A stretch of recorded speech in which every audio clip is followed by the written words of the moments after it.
Welcome to Voice for Infection Prevention, where we explore the latest developments, challenges, and insights in the field of infection prevention and control. With a passion for promoting patient safety and healthcare excellence, we're excited to bring you engaging discussions with experts, leaders, and innovators in the field. So whether you're a seasoned professional or just beginning your journey in infection prevention, welcome to the conversation. This is Voice for Infection Prevention. Welcome back to Voice for Infection Prevention. Today I'm joined by Madelaine Flynn, an infection prevention leader whose career journey brings a truly unique global perspective to the field. Originally from Australia, Maddie began her career as a registered nurse before finding her way into infection prevention early on. What started as an opportunity to make a broader impact through flu prevention and patient safety quickly grew into a long-term career marked by continuous learning, leadership growth, and a willingness to say yes to new challenges. Today, she serves in a market-level infection prevention leadership role here in the United States, bringing experience from both the Australian and U.S. healthcare systems. In this conversation, Maddie shares how she built her career from staff-level infection prevention into leadership, what she learned from managing across multiple sites and settings, and how her transition from Australia to the U.S. shaped her perspective on the profession. We also talk about the value of diverse backgrounds on infection prevention teams, what she looks for when hiring, and the advice she gives to professionals who want to grow into leadership roles of their own. If you're interested in career growth, leadership development, and hearing how infection prevention can translate across different healthcare systems and cultures, this is a conversation you won't want to miss. Let's dive in. All right. Let's hop right in. I'm curious. I mean, I've talked to a lot of you guys now, and it feels like everybody kind of falls into infection prevention, or just happens. So I'm curious your story. How did you learn about the profession, and really when were you first introduced to it? Yeah. So as you can tell, my accent is not very North Carolinian, nor does it sound very American. So I'm from Melbourne, Australia. And the way that I did get into infection prevention is I'm a registered nurse by background. Pretty early in my career, I realized that I wanted to make an impactful change. And to be honest, that's one of the things that I was looking for when I was looking at the next step in my career. And that's how infection prevention came up. So I had a lot to do with the flu program in my first ever hospital that I worked at. And one of the things that came up in that is how much of an impact that made to staff, how much of an impact it made to patients. And something that I really struggled with nursing was definitely that I found that I would do my shift and I would make a real impact in that patient's life that day, and potentially longer than that. But I really wanted to be involved in larger projects and not just doing that shift, but having projects that go on and on and on, hopefully not too long, but on in a way that I can actually make a bigger impact in the larger organization. So that's actually how I got into it. I got into the flu program, and then I started working a couple of days a week in infection prevention. So I've actually spent most of my nursing career in infection prevention, which I think is quite unique in a lot of ways. No, it certainly is. So I'm curious then, so you kind of got eased into it a little bit. Was there anything that just completely surprised you that it was kind of fell into your scope of work once you held the title? I think there's lots of things with infection prevention that you're like, what? We do that? Yeah. Since when do we do that? But I think that that's one of the things that really attracts people to infection prevention, because you don't deal with the same thing 2 days in a row, right? You're always Right. dealing with something new, and something pops up and you're like, oh, I don't know anything about that, but I will look into it and I'll learn. And then next time around, you're like, oh, I definitely know how to do this or tackle this problem. So probably one of the biggest things was education. I knew that infection prevention did do a lot of education, in services and those more formal structures. But one of the things that really surprised me is how much face-to-face and how much of an impact that made to nurses, and to allied health and to providers, which you don't really see, right? Because that's a relationship that the infection preventionist builds with the individual. And I didn't realize how much of an infection preventionist day is actually doing mostly that, and that makes the biggest impact for change. Yeah. Cool. So let's see, how big of a facility was this, your first IP role? Yeah, it was in a really large private not-for-profit hospital in Australia. So the single facility that I worked at was part of 10 large hospitals, and it was Wow. about 700 beds, I think it was. So pretty large. Okay. So did you join a team of IPs then? And what did that look like? Yes, so I did join a team of, it would have been around 12 IPs, which is pretty good from a staffing perspective. And then obviously there was a Yeah. manager that had been doing infection prevention for a really long time. It was just such a wealth of knowledge and such a great mentor, and really made you love what you were doing through the passion that she had. So being part of that team was really great because we had such a mixed set of skills. Me, relatively new to nursing, I hadn't had a lot of experience, which was a benefit because I didn't have a lot of preconceived notions about how we should be doing things. I had more of the theoretical knowledge of training at university. Okay.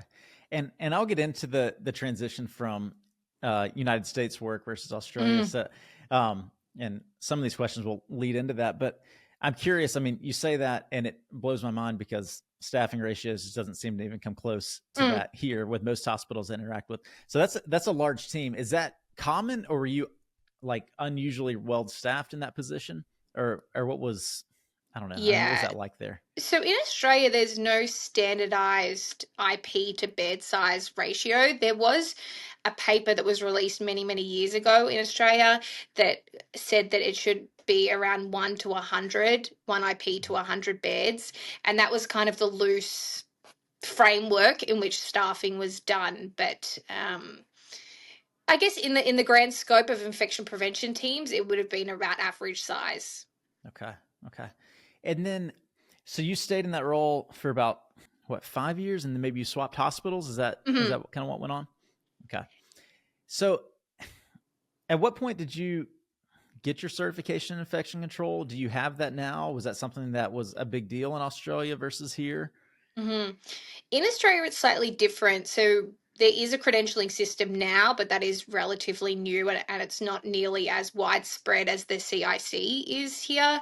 So in Australia, the routine is to get a grad certificate in infection prevention, which is full time for 6 months at a university level.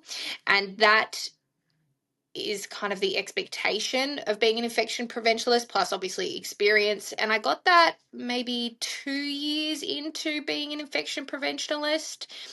And then only the last few years there's been a credentialing program in Australia, and I also got that as well, which is slightly different to the CIC.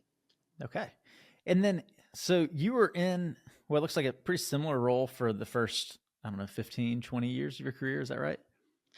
Yeah, so I was in an IP role, just an infection prevention consultant is what we call them in Australia, for about 6 years, I think it was, and then I went into management. Okay. Yeah. All right. So when was it to where you felt comfortable as an IP, like giving advice and just felt like you knew what you were doing? How long did that take you? That's a really hard question. It's a really hard question because there's so many facets to infection prevention, and some Right. things, even now, as somebody with almost 12 years worth of experience, I still wouldn't say that I'm the expert as. And I think that that's really important as an infection preventionalist, to learn the things that you don't know and have insight into your strengths and weaknesses. I think that that's crucial in general. But I would say maybe 18 months, I would say, until I was confident. I was looking after my own site. That was a moderate size hospital in Australia, private hospital in Australia, that had maternity services, surgical services, and medical services as well. So about 18 months. Okay.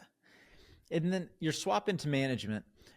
So was that management as far as running a program, or did that just mean that you had people reporting to you all of a sudden? Or what was, can you define that management role for me a little bit? So I did do some acting up when people were obviously on leave early in my career, which gives you a bit of a taste of what it's like to be a manager. But it was when I really moved into the public health sector in Australia that I had my own team. I had multiple sites. I had ambulatory clinics, and the whole program was under me from an infection prevention perspective, as well as dotted lines to antimicrobial stewardship, which is a slightly different structure here in the US. Right. Okay. So you did that. Now, so you spent some time in the hospital, then you went into the public health sector for a minute. Is that roughly the time where you made the move to the United States? So, like a lot of people, we were in management for a few years and then COVID hit, right? And we all felt very much like we had an affinity to our country to give back. Infection prevention doesn't fall into the spotlight very frequently, but when it does, I think it's really important as leaders to give back your knowledge to your community and be able to keep people safe in your community. So when COVID happened, I was in Australia for quite a few years after that, and then it's only until last year that I moved to the US. Okay. So then this, at some point you went to public health, then I guess you returned back to the short-term acute care setting. Is that right? Yes. Yeah. Okay. And that was right kind of when COVID happened. Mm-hmm. So what was it like over there? I mean, here I talked to people, went through it, and it really took the typical responsibilities of infection prevention, and that kind of was pushed to the side or pushed to a different group of people. And now it was kind of crisis management, and it was just dealing with what was. But how different was it there? And was it a similar thing? Did the typical infection prevention work like stop for a while, or what did that look like for your team? Yeah, so we tried to not think back to COVID. It's dark days, right? It's like, oh gosh, let's look back at it. So definitely when I was in the thick of it, and I think we can all remember in our hospitals when we had our first COVID case and that shock to the system, like this is really happening and it's really go stations. So when I had the first COVID case, it really escalated quickly in Australia. So we had multiple waves, we had multiple lockdowns, and we tried to keep as much routine infection prevention up as long as we could until the contact tracing, the outbreaks, and the general public health response became too much. So we sustained, I guess, regular business for around 6 months, and then we did put it on hold. And then we started it back up another, I would say, 8 or so months later, and tried to retrospectively do a lot of our routine work, such as surveillance, so that we didn't have any gaps in our data that we could be using over that period. Right. So tell me this. I mean, it looks like, and this is kind of unusual here. I mean, you've got a lot of upward movement within the same organization. It looks like, and you obviously went to a few different organizations, but it looks like at each one you stayed for a while and were able to kind of climb the ladder in that setting. Did you just kind of sit and wait your turn, or were you actively pushing for that next step? Or I guess, how were you able to do that so quickly? Mm-hmm. It probably looks quicker on paper, but it doesn't really feel that quick when you're living in real life. So I'm somebody that just loves personal growth. I just love doing further education. I love challenging myself, looking at a qualification and seeing that looks really hard, and then really applying myself to do it. I just really enjoy it, and I really want to be the best version of myself and the best professional of myself. And I think that naturally, that tendency definitely attracts the attention of some people, because if you're willing to work on yourself, that means that you're really willing to commit to an organization as well. So I don't think there was anything I particularly did or any magic secret I can tell. I think it's about just saying yes to every opportunity. I don't think I've ever, here I am in another country. So, I've never really said no to an opportunity, and that has really served me well. I've gone between infection prevention, hospital operations. I was the operations director of emergency services at my previous hospital, and like the flu clinic and a few other bits and pieces. And that was to grow myself. So Yeah, it's interesting when you read it on paper that it looks quick, but it was more of a progressive thing over time of just saying, yeah, I'll give that a go. I can only Okay. try my best and I can hopefully do a good job at it. No, that's great. And I'm also curious. I mean, you've got the most recent title that I see from Australia. You've got Director of Operations, ICU, Cardiology, and Infection Prevention. So, Mhm. and if you're saying yes to everything, I can kind of see how that would happen. But are those things typically grouped together in Australia? Because, I mean, from what I'm used to Mhm. seeing, I would be like, what in the world is this person doing? How does Right. she handle all of this at one time? Was that Mm. unusual, or was that uh, a standard thing to group together in Australia, or how did that happen? So, because it was a nursing leadership role, usually infection prevention is grouped with nursing leadership in Australia as opposed to medical leadership. So, it usually does fall under the governance of the chief nurse routinely. And Hmm. so, if you're in an operational position, you usually have a lot to do with patient safety. So, for example, I was the chair of Standard 3, which is the infection prevention committee, and that stays with it. So they're not usually grouped together, but fortunately, I worked for a hospital that was really good at looking at people's strengths and giving people opportunities to improve. So I'm really grateful for that opportunity and that growth. And I'm curious, you mentioned it's typically under nursing leadership Mm. in Australia, and you obviously have a nurse background. Um, are there a lot of non-nurses that work within the infection prevention department in Australia, or is it pretty much exclusive to nurses still? It's predominantly nurses. So there is other slithers of professionals that also work in there, like pharmacists and other groups, and some microbiologists and some epidemiologists. But I would say predominantly, it definitely is a nursing field in Australia. Gotcha. And do you think that's because there is an infection prevention like educational piece within the education system that you can go after, whereas we don't really have that here? Like, is that you think the primary reason why you don't see more different backgrounds there as compared to here, where there's just a need for people, and Mm, no matter yeah. if you're a nurse or a non-nurse, I mean, you're going to learn on the job for the most part. Well, I think that's true. And I think that's true even for nurses. Nurses think that infection prevention, on occasions, one thinks that's what they interface with the most, but then they're like, oh, you do all these other things in SBD and you do other things in the OR and other redevelopment.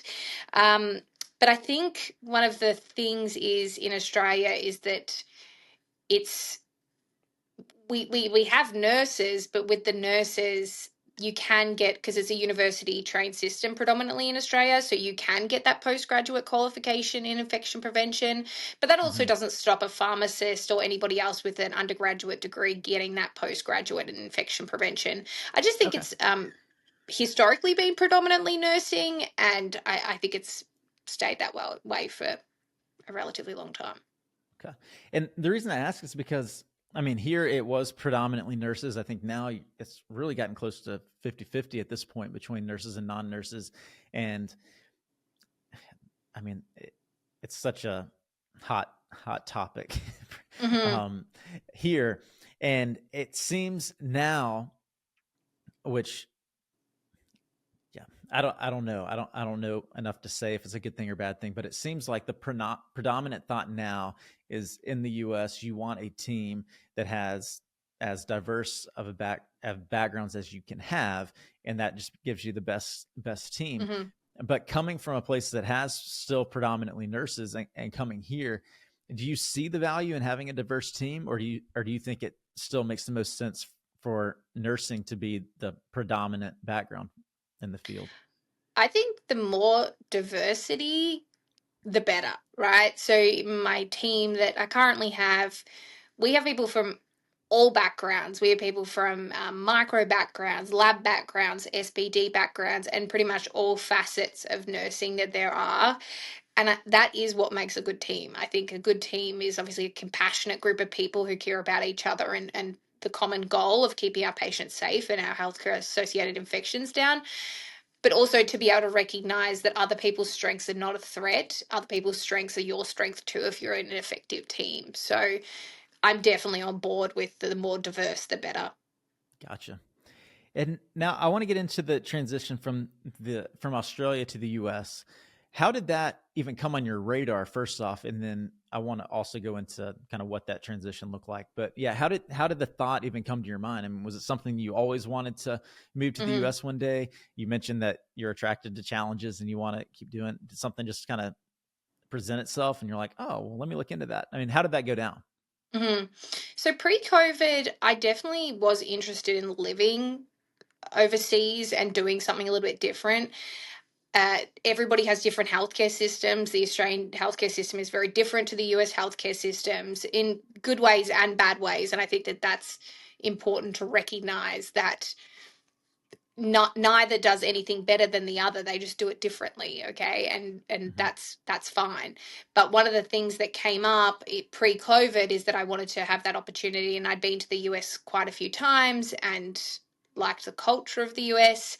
So that opportunity reared itself a little bit before COVID, and then COVID hit, and it wasn't really an opportunity. It wasn't really an option for me, to be honest. And I didn't want to um, leave my country during that time of need. And I worked for the Australian government for a short period of time to give back to residential aged care facilities. But then post COVID, I had been in contact with a recruiter who was kind of just like loosely floating my name around. And so I had quite a few interviews and had been offered a few positions. Which I'm very fortunate to have been offered a few positions, and then I chose North Carolina. Gotcha. Because we have people from overseas all the time. I mean, just on the recruiting end, reach out to us and want a job, and sponsorship ends up being an issue, and Yeah, visas and that whole thing. Did you run into any like significant roadblocks in transitioning? What's I don't know if it's sponsorship or yeah, visa or how you ended up over here. Like, was that a yeah. big hurdle to jump? It actually wasn't. So the US has quite a few treaties with a few countries on reciprocal visa arrangements. So Australia actually has a treaty with the US that there is a finite amount of visas that is reciprocated both ways. So for those who have anything higher than a graduate degree, sorry, than an undergraduate degree, um, and is in a specialized field that is hard to fill, they then are eligible for that visa to move across. Excellent. Okay. So the only thing that to be honest, that was the difficult part was in Australia. I'm a registered nurse, um, and my Australian nursing degree isn't recognized in the US the way that it is in Australia. So that was the only thing that wasn't widely, accepted both ways. Gotcha. So then when you ultimately got hired, did you have to get your registered nursing license in the US? Did this hospital find a way to recognize that, or were you able to get hired as a non-nurse into this role and you just had Yeah. clinical knowledge that you brought to the background, or what did that look like? Yeah, so because I have quite a lot of other qualifications, so I have like my MBA and a few other postgraduate studies, as an academic medical center that was recognized. Oh, excellent. Okay. Okay. So yeah, Mm. so it made it pretty smooth. And it was really cool. I mean, well, let me clarify first. What job title did you accept in your first role in the US? Director of infection prevention for a market. Direct. Okay. And that's your current title, is that correct? Hmm. Okay. All right. So this is fascinating to me. So obviously you've got a ton of experience in Australia to hear. I'm a little bit surprised to see that translated as clean as it did, at least as far as the career ladder goes, because you went from a high level position in Australia to a very high level position in the U.S. over a large market, a large number of hospitals in an academic medical facility. Um, were you finding it easy? Like, were hospitals very attracted to your background at that level, or was this the highest level position you had interviewed for? Or I guess what were you targeting? Yeah, so I had uh well, I don't know how many is a good amount of hospitals to be interested. I don't know. I have no concept of number, but I had quite a few hospitals that were interested in me because I had obviously infection prevention experience, but because I also had operational experience that translated across to a different, I guess, strength to what, as you said, it's not common for both of those jobs to be together. So the operational concept, and then also with my further qualifications with my MBA and some qualifications in governance and governance structures, that translated across differently. So I think that potentially might have been a different situation, because they did recognize that they were interested in that component of my background. No, that's excellent. Okay, that's outstanding. So tell me then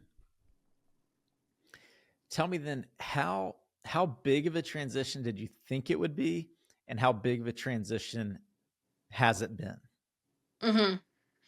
Between so I knew that just between Australian healthcare and U.S. healthcare, and then also Australian infection prevention to what infection US. prevention looks like here in the U.S. Mm-hmm. So Australian health system versus US health system. I think healthcare is the same, right? We're all wanting to do the best for our patients and provide good care, and there's governance over surveillance and governance over reputational programs. That's very similar between the two countries. I think the biggest difference is the funding structures are very different between the two countries, although that doesn't really impact infection prevention, in my opinion. From a infection prevention in Australia versus America, it's much of the same. The principles of infection prevention are the same no matter what country you're in for the most part, and being able to adapt to the small changes, I think, was relatively easy. There wasn't anything I was really shocked by, or we didn't do that, or I didn't understand how to do that. A lot of the things were the same. I would say that maybe like a 98% match between the two countries' infection prevention from a program perspective. Okay. And then what about the reportables? I mean, are you in both countries? Are you reporting the same HAIs? Like, you tracking the same things, or was it a different ballgame? Yeah. So in Australia, it's much of the same. So CLABSIs, CORDIs, bloodstream infections. In infection prevention in Australia, you also do Staph aureus bacteremias. That's a reportable infection that it isn't necessarily here. And from an SSI perspective, it's slightly different in that there's a bigger focus on hip infections, knee infections, cabbage infections, and a few other bits and pieces that are part of the mandatory reporting in Australia. Whereas here, there is a big focus on colorectal and hysterectomy, which we also do in Australia, but it's not as much of a weighted program as it is here. Gotcha. And then at this high level, I'm trying to kind of changing gears a little bit here, but I'm curious your philosophy. When you're going to hire an IP, or you're going to put together a department, what do you look for in a person? Like, when you're interviewing, is there anything in particular that you're kind of honing in on to see if this thing makes them tick, or this thing is a really important experience to have, or is there a personality trait that you look for? I guess, what do you look for when you go to interview somebody to add to your team? Mm-hmm. A lot of it is personality, and I know that sounds so cliche, but infection prevention is one of those fields that you really have to be willing to learn and excited to learn something different and excited to try something different. So if somebody comes across as somebody who's willing to, even if they don't know the answer, but at least look it up and give it a go, and you can see when people answer questions, whether they tend to do that or whether they tend to shy away from that. And the other thing is whether they're patient focused. So I have a real passion for performance improvement and quality improvement. And so involvement in those types of programs really sets a candidate apart, in my opinion. Somebody who sees a problem, is autonomous in brainstorming and critically thinking how they could solve that, and working collaboratively with teams. So I'd say it's probably those two biggest things that jump out, and it's probably a little bit less about qualifications, because they can work towards that when they get here. Gotcha. And then, so here, you've got APIC, the Association for Professionals in Infection Prevention. That tends to be the place that we direct people to, and that people are encouraged to join, and there's resources there. Did you have anything like that set up in Australia for you to go and get education from or extra resources from? Yes. So in Australia, there's a CIPSI, which is the equivalent to APIC in Australia. And they also have educational models that help develop IPs and grow IPs, as well as educational resources that can be utilized. It's from the perspective of APIC and a CIPSI. Obviously, APIC's a lot bigger because America is a lot bigger than Australia. But being involved in the college is very important at an IP level in both countries. Gotcha. Have you gotten involved with APIC since you've been here in the U.S.? Yes, so I have. I've been involved in our local chapter here in North Carolina. Unfortunately, I wasn't able to go to the conference, but hopefully next year for the conference. Fingers crossed. Excellent. And then it's common here. I mean, for there to be a lot of, I don't know, whether it's publications or presentations that you're doing, or just kind of, I call it extracurricular work that kind of goes on the side. Did you participate in any of that? I mean, obviously you say yes to a lot of things and like to challenge yourself, but I'm curious, did you write any publications, or get on board with any publications in Australia? Yeah, so I was involved in, as I said, the COVID response in residential aged care facilities. Much like America, there was a real struggle over that. So there is some publications coming out of that, and then also while being in America, we have multiple different posters going on and research projects. Obviously, being an academic medical center, that's really important to us, and being able to be the really at the forefront of doing something different and looking into what we can improve on, and from a resourcing perspective, working with our university to collaborate on more projects. So that's really exciting of what's to come in the next couple of months and year. Okay. And tell me this, when I've mentioned that typically our audience is people that are trying to actively grow in their career, potentially early on in their career. How would you, if you were to sell infection prevention as a career, I guess, what would you say to somebody that was entertaining the idea of jumping into it? I definitely encourage them to do it. I think I wouldn't have been doing it for this long if I didn't think that way. Infection prevention is great. You meet a lot of really good people. You work with leaders in all groups within the hospital and external to the hospital, as well as making a real impact in our community. Infection prevention is one of those really great departments that you can actually see meaningful change happening in front of your eyes. We have key performance indicators, we have scorecards, we have dashboards. So you can see in real time the things that you do as an infection preventionalist, making patients safer. And in a lot of areas of nursing and a lot of areas of healthcare, you really can't see that in such a meaningful way, and to be able to stratify it and measure it. So if people want to do their best by their patients and be a part of a field that's consistently growing, and I think every infection preventionalist I definitely know is willing to learn and willing to try something new, and you can see all the new things coming out in IP, and hopefully we don't have any pandemics coming up, but when that does happen, it feels good being the person in the room that feels prepared, or as prepared as we can be in a very difficult situation. So I would definitely recommend it. Okay. And I know that it sounded like the reporting structure potentially is a little bit different in Australia versus here. In your current role, who is it that you report to now? What's their title, or what department do you report up to? Yeah. So we have, as an academic medical center, we have an epidemiologist leadership team that I work in collaboration with, and then we report to the quality division. So we work really closely with performance improvement and our really, really great quality team. Got it. And that probably makes a lot of sense with your operations background too, for that to work well together. Has that been significantly different than reporting to nursing leadership in Australia? Not really. I think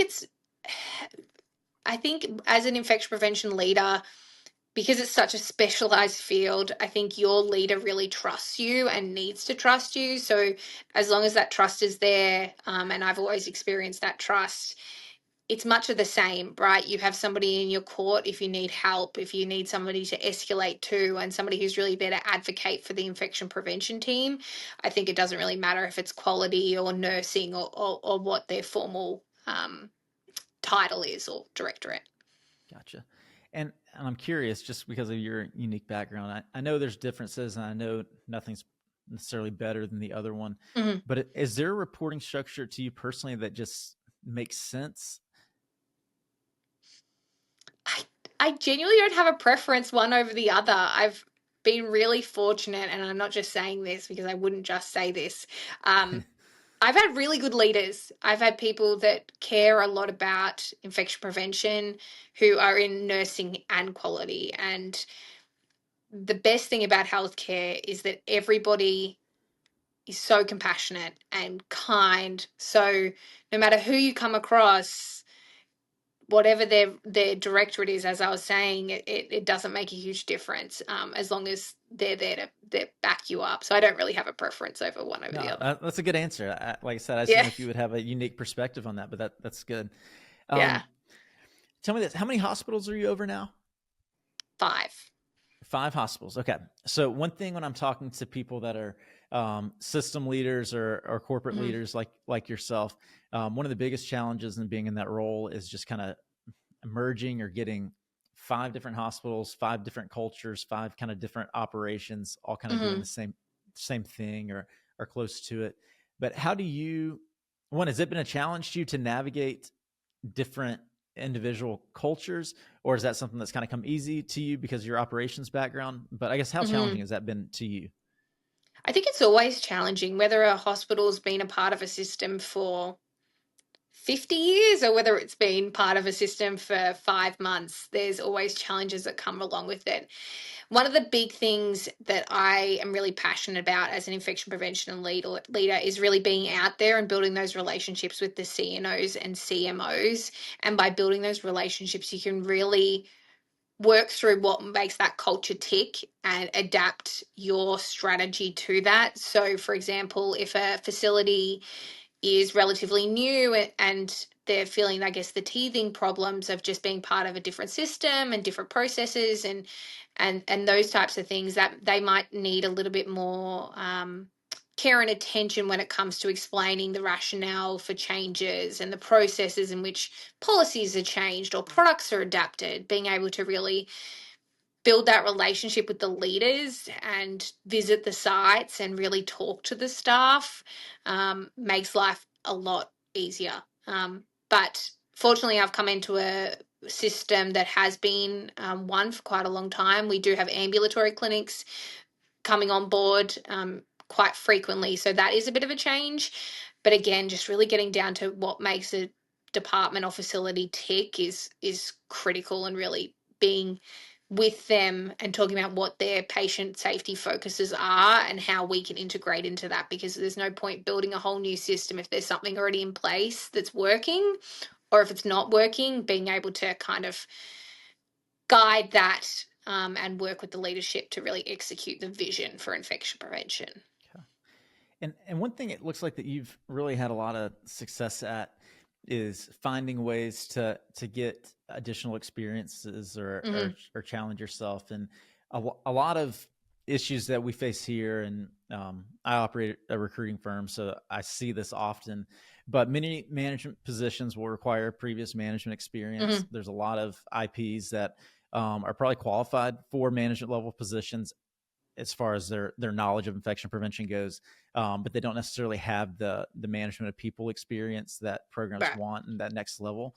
How would you encourage maybe a staff level IP now to get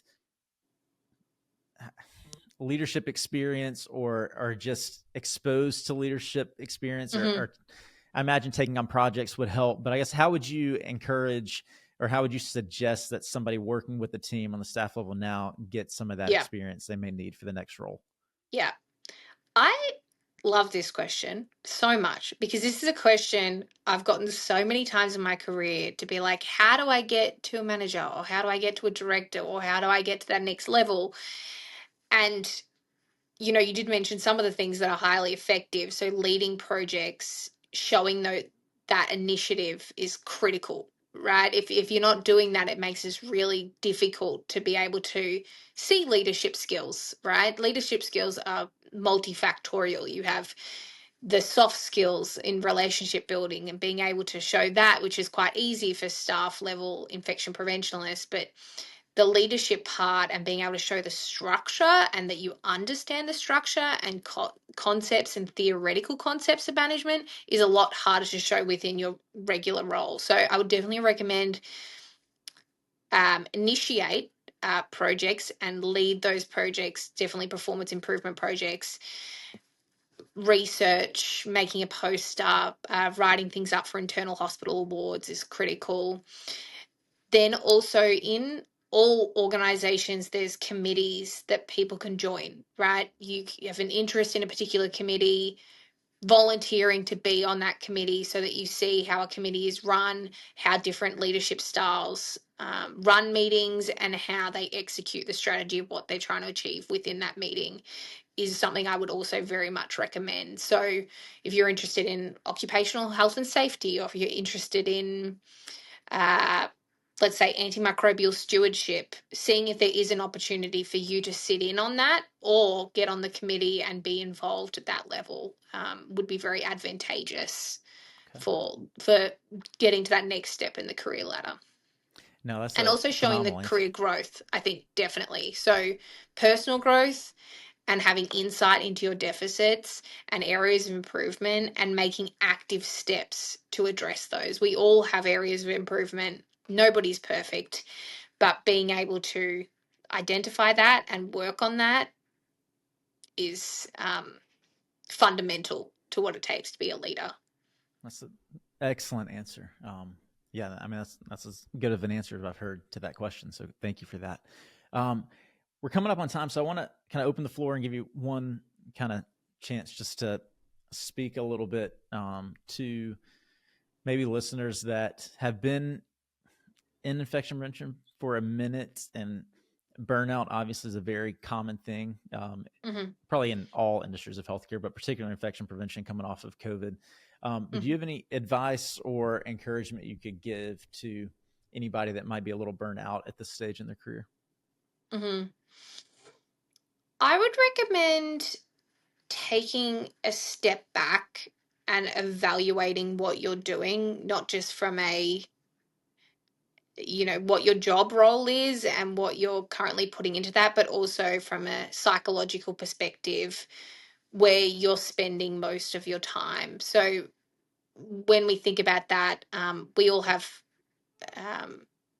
strengths, and we all have personalities that feed differently into the work-life balance and how that works.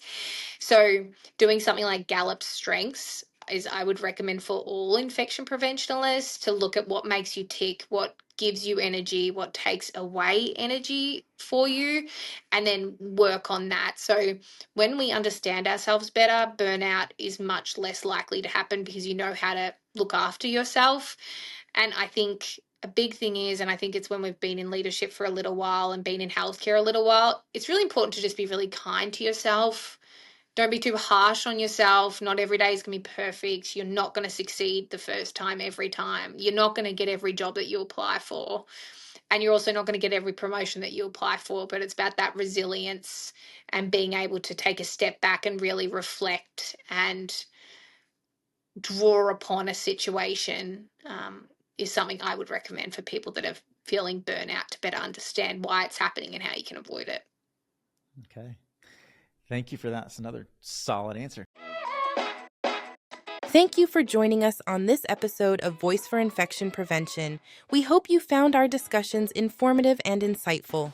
Remember to subscribe to our podcast for more conversations with experts in the field, and don't forget to leave us a review to let us know what you think. For additional resources and to stay updated on the latest news in infection prevention, visit our website at voiceforip.com. Thank you again for listening. Until next time, stay safe and continue your commitment to excellence in infection prevention.